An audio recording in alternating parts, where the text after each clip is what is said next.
She's gonna do it. She's gonna do it. Don't back up. Don't back up.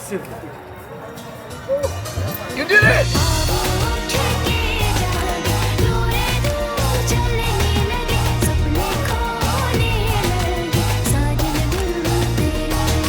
I have traveled all over Asia, digging up some of the world's most unique and what some might call weird food. I tried worm pancakes in Vietnam. They put the worms on top. What the? I tried fire ants in Cambodia. Super sour taste. I even tried a little bit of Kentucky Fried Snake in China. If you're gonna get snake, do it right. Get a huge snake because then you can really bite into it. But here in India, we had to dig even deeper.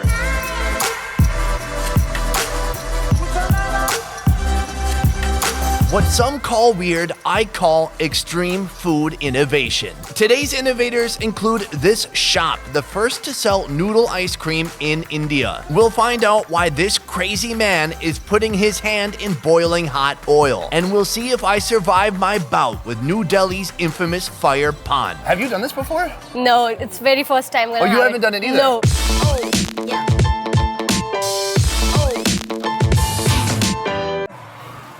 Our next location brings, oh my God, the street is clear. Hi. So our next location, it's a very unique food right here, made at this stall, invented at the stall that we're going to right now. For over 60 years, this small shop has been cranking out the goods. A sweet, refreshing confection called Rabri Faluda. This is basically a noodle ice cream. They've taken a vermicelli noodle and they mixed it with a very sweet, thick, it is like a condensed milk. You get this every day? Whenever I come here, I take it. How often do you come here? Once in a year. Once a year? Yeah. Whoa! We hit the anniversary today. That's amazing. What's your favorite part? Why do you like this? I used to take this dish right from my childhood. It's from 1956. So when you were a child, you were coming here to eat this. Yeah. Enjoy. Enjoy. Happy anniversary, you two. The dessert starts with a handful of vermicelli noodles. Then the rabri, made by simmering milk long enough for it to become dense and pink in color. Then sugar, spices, and nuts are added to give it flavor. Next, a generous dollop of honey, and it finishes off with a bit of ice on top. One glass of noodle ice cream, please. Thank you, sir. Wow, look at this. It's so special for a couple reasons. One, they've been doing this since 1956, and this shop is the epicenter, the originator of this dish. I mean, who would have thought one day someone was like, hey, I'm mixing condensed milk and noodles, and then it caught on. Like, this is all over the place in Delhi, but we came right to the source. As that man said, it's his anniversary today, and today is the start of my anniversary with this drink. So, get a picture together, I guess. Good. So we got ice, we got honey, we got a little bit of finger spice in there. It all just makes it taste nice. Let's try it out.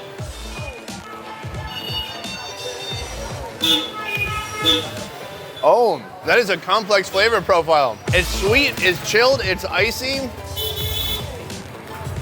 and it's fruity too. The drink almost has like a spice to it. They put in all these dried fruits into the condensed milk. Oh, I found an almond. There's some almonds, there's some nuts in here too. It's a nice, refreshing treat for the nice man I just met here. It reminds him of his childhood, and it also reminds me of his childhood. So, really great memories here today. Yeah, thank you so much. Badhiya. Thank you. Oh, he needs his glass back. Old Delhi is a chaotic thrill ride. A swarm of stimulation, people on the go, plenty of food, and this guy too. Guys, come on. I found an oxen. They have an ox-drawn cart right here. Okay, I gotta be a little careful. Hi, buddy. They have an ox-drawn cart right here. Look at this guy. His horns are painted up like the flag of India, orange, white, green. Just an ox on the street pulling a cart. That's amazing. Our next mission, sucking goat bones. It'll make sense in a second. We are in the busiest part of Old Delhi right now. The horns are going nonstop. If you're in someone's way, they just kind of push you to the side. That's all right? No big deal. Hi, how you doing? Hey, all right, we're still smiling though, that's good. So we're going to this legendary restaurant up in front of us, and this is where people might eat after they go to the mosque here, one of the biggest mosques in India, and certainly the biggest in Delhi. Right up here, there's a place serving halal food We're gonna order some of their famous biryani. Oh my God, it's like overwhelmingly loud out here. I've ordered up some mutton biryani and nali nihari, slow-cooked goat that's become so tender you can suck out the bone marrow. It is crazy busy outside. You can probably still hear the horns from here, but it is packed. The guy is like, look, you can shoot, you got 15 minutes and get out. I got people to serve, we get it. So we're here for a quick bite. This is my first time having this mutton biryani, and I'm gonna try just a big spoonful of that here. It's really good. It's full of spices and flavor. There's some cumin coming through. They have this dish right here, and there's something special in the bone. But first, we're gonna eat some of this meat. I don't know the best way to approach this. I can just like pull off the meat and put it into this bread. That to me seems pretty genius. And I don't know if anyone's thought of that before me. I mean, look at that nice, tender goat meat. Let's try it out.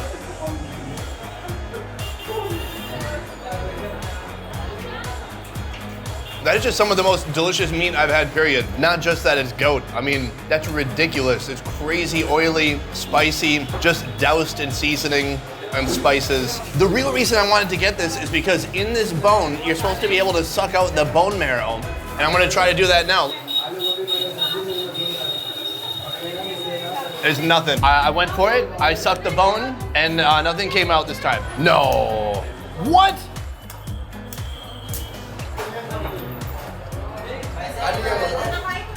I was like feeling all down and sad, and this guy just did like a Hadouken and got it out. Like right there, you can see at the very tip, there's some tendon peeking out right there. Do you see it? Let's try it out. No, I got it. Oh, it's really yummy. It's so little, but it's so delicious. Rich, fatty, it's like a little grizzly still. Has completely soaked up all those seasonings. Well, good enough. Good enough. Woo! Finally, I will risk my mouth to eat the scorching fire paan. Various types of paan have been around forever, but fire paan is a fairly recent invention, and we're going right to the source. I am with Akshita, and she is gonna show me fire paan. Now, what is paan by itself? Paan is basically a betel leaf, and there are a lot of paste, and there are spices, and it's rolled. People eat it because it helps in digestion, as well as people eat after the meals. They also eat as a dessert. It's like a mouth freshener. And someone's gonna put this food into my mouth for Right, me. yeah. Now, I like the idea of someone feeding me. I don't know if I like the idea of someone feeding me food that's on fire, but that's what's gonna happen next. My man, how you doing? Can we do a pound? Boom. Flavored paan, chocolate, nut chocolate, fruit and nut, choco moco. They have all these different varieties here, but they're gonna do the fire one. Do you have insurance? Have you done this before? No, it's very first time. Oh, you haven't done it either? No. Oh, wait, you're gonna go first. She would like one fire paan. Yeah, one believe. fire paan. Oh, are you ready for this? You got this. You got this. Don't do that. Are you okay? Look to the camera. Are you all right? Is it burn? Can you just tell us like very elaborately what your feelings are right now? Oh, your mouth is pretty full, right? While she's chewing, I order up my own fire paan, starting with a betel leaf. Then they create a breath-freshening paste from acacia extract. Then this clump of sweet rose petal preserves, a bit of chipped ice, then a mystery powder that they set on fire. Top it off with some syrup, and we're ready to go. He's lighting it on fire. Oh, jeepers. Oh, my heart's beating faster. Ah! Ah!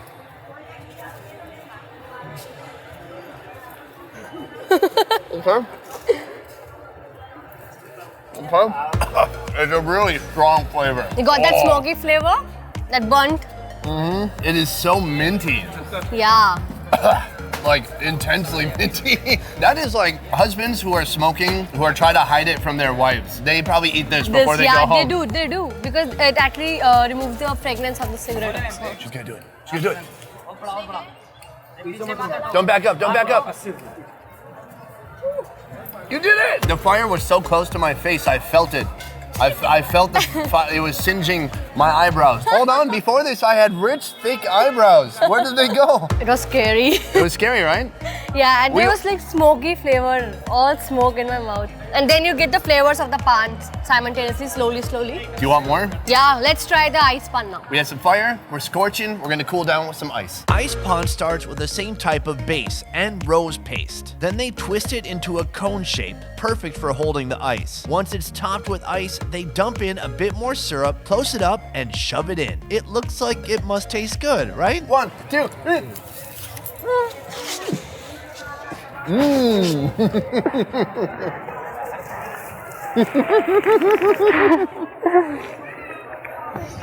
Oh, cold. My mouth is numb. That one was good. I like that one a lot more. Are you okay?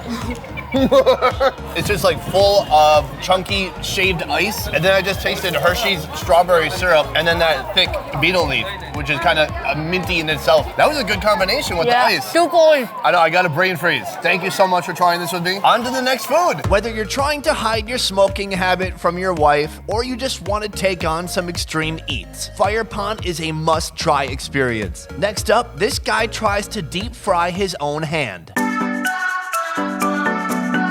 Ganesh Restaurant serves tandoori chicken, tandoori fish, and fried fish, but it's how the owner's father interacted with patrons that makes it so special. We are at the legendary Ganesh Restaurant. I'm with the owner, Deepak, and thank you so Hi. much for having me today. What is so special about your restaurant? It's been so long. We are serving same dish from ages. It's been 60 years running the same restaurant. Wow. So it was started by grandfather, then my father. Now it's the third generation serving. The uniqueness was that my father used to fry fish, putting his hands into the deep oil, saying that the oil is not hot enough for the fish. When we used to measure it, it used to be more than 200 degrees hot. But Yeah. he used to put whole of his hand into the hot oil. That's right. As people would impatiently crowd around waiting for their fish, Deepak's father would insist that the fish needs time to cook by sticking his own hand in the fryer. Right here, we have these two massive ovens. Is this a tandoor? Yeah, we call it clay oven. This is the boneless fish. And one we have with bone. The main uniqueness is we don't put so much of spices. We actually let our customers enjoy the flavor of meat rather than the spices. And over here, they're making bread. What is this kind of bread called? We call it tandoori roti. And he uses like a little pillow to put it on there. Yeah. I like it. It's very gentle. You want to try? It's very sweet. Yeah, I'll slap a roti in there. Come. Now you'll have to just go below a Okay. little. Yeah? Just be confident, right? Yeah? Oh, it's freaking hot in there. You knew that was gonna happen. That's like 1,000 degrees in there. There. Okay. Try that. So, yeah? All right, here we go. That's good. Do you have any hair on your hands? Hold on. Do you have any hair? No, all gone. Yeah, exactly. Crazy hot. I never would have guessed. Like, obviously it's hot because it's cooking the bread. Yeah. But like that legitimately burned my hand. His father would always put his hand in. Yeah. Why? It's a style, you can call it. Okay. Just to stand out a little bit? You can call it a swag. It's swag. I need a little bit of style for my show. Should I? No, I'll let him do it. This place happens to be slamming right now because starting tomorrow, there's a 10-day religious holiday of the Hindi people where they can't eat meat. And so everyone's coming tonight to get their meat on before it's like game over for the meat. Oh God, oh my God. Carrying on the tradition. Wow, like, it's so historical. Look at all these people recording it. It's not even just me this time. My father basically used to show that the oil is not hot. So it will take time to cook, but it is actually hot. It takes time to cook, guys. You gotta be patient. But you don't have to be patient, because we're gonna edit this, and the next thing I'm gonna be doing is eating that. We've got the tandoori fish here. We've got the fried fish here. It's both catfish, and then a plate here full of mint and coriander chutney, onions, some radish, a little bit of lemon, which we're gonna start by just spritzing that on there. I like so. It looks heavy. It's got body to it. It's meaty. We'll put it with some chutney. Let's try it out. Whoa, that is delicious and very spicy. He's right, he doesn't add a ton of spices. It tastes very natural, but it is quite spicy. The chutney has a busload of cilantro in there. It's so much cilantro, you just gotta dip it a little bit. It's so much cilantro, it's almost burning. That's very nice. I can totally see like why this place is a madhouse. Tons of people coming in here, grabbing food. I saw someone eating on the hood of a car. Absolutely delicious, hearty fish. Next, we've got our fried fish right here. And this is the very fish he threw in by hand. He was touching the oil. He maybe even grabbed a fish or two when we weren't looking. I'm not sure. Let's try it out. Oh. That's where it's at. I've never had fish when having Indian food. It's so delicious. It does remind me of just a fish fry back home in Minnesota. It's just good, fried, heavy, fatty fish. A winner for sure. Besties, don't forget to check out my last video where we featured the exotic foods of Mumbai, India. Please subscribe and click the bell icon for more fun food videos. Thank you so much for watching. This video was made possible by Onetrip. Onetrip is a company putting on tours in Vietnam. Right now they're in Saigon, Da Nang, and Hoi An, but they've got so many more cities to come. They are doing adventure tours, food tours, the Mekong Delta tour. So many ways to see and experience and taste the real Vietnam. If you would like to learn more about Onetrip and take a Onetrip tour next time you're in Vietnam, check out the links in the description down below. I will see you next time. Throw me one of these, not one of these. Throw maybe a sub. We'll see you next week. A peace.